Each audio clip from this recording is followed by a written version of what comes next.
Hello and happy middle of the week. My name is Michael Leeserman here with the Trial Guide's tip of the day. The date is April 2nd, 2025, and our tip today comes from the book Winning Case Preparation, Understanding Jury Bias by David Bossart, Gregory Cusimano, Edward Lazarus, and David Wenner. Listening to what the jurors think is important, not what you think is important, is the core of the process. When you know what matters to the jurors, you can position your case to match their thinking as much as possible. What the jury thinks is important is what is important, not what you think. Now, it's really nice when those align. How do you know that?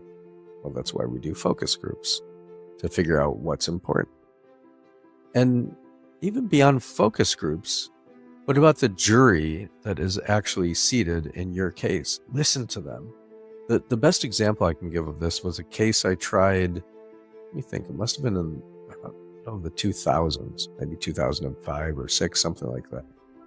I tried a case, it was against a motor carrier, and I had asked the jury to return a verdict of compensatory and punitive damages. In jury selection, I talked about that I will be asking that your verdict includes punitive damages. There's some people that would say, I don't believe in punitive damages. I don't believe that the law should punish. Who here feels that way?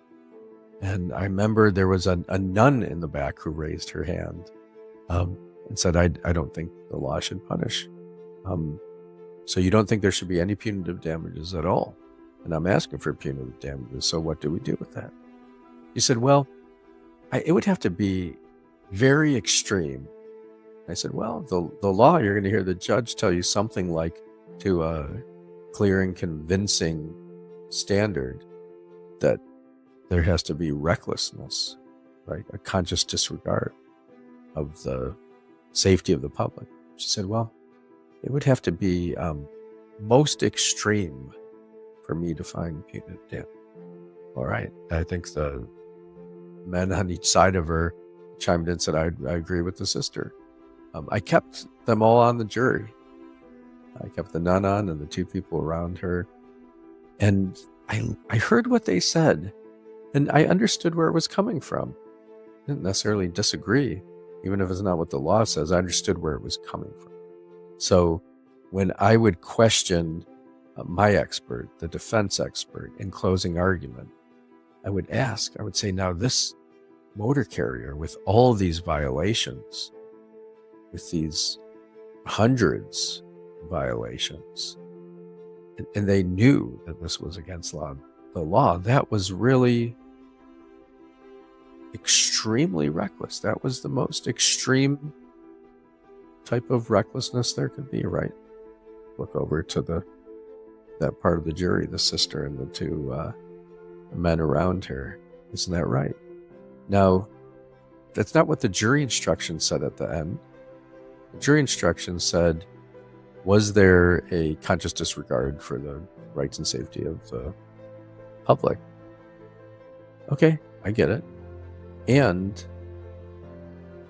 as part of this tip is know what matters to the jurors. What mattered to them was that there was this extreme recklessness. I remember it was the word extreme. It had to be the most extreme. Is this the most extreme?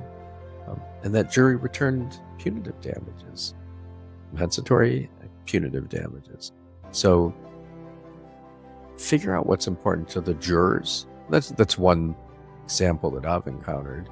And that's really mirroring their language is one way to do it. It's a technique. But the strategy is really figure out what's important to the jurors and deliver on that. And that's not just the example I gave, but that's really deeper motivations. What motivates the jury? What really makes them feel that your client is deserving of a large verdict, and in the right case of punitive damages? Figure out what matters to the jury. Let's take a deep breath together and just be grateful to be alive this Wednesday. May the work we do today help to reduce suffering in the world. May it help repair the world. May our work show that law can be a unifying and guiding force for good in this world. May we fiercely and compassionately champion our clients' causes. I'm going to ring a bell 3 times now.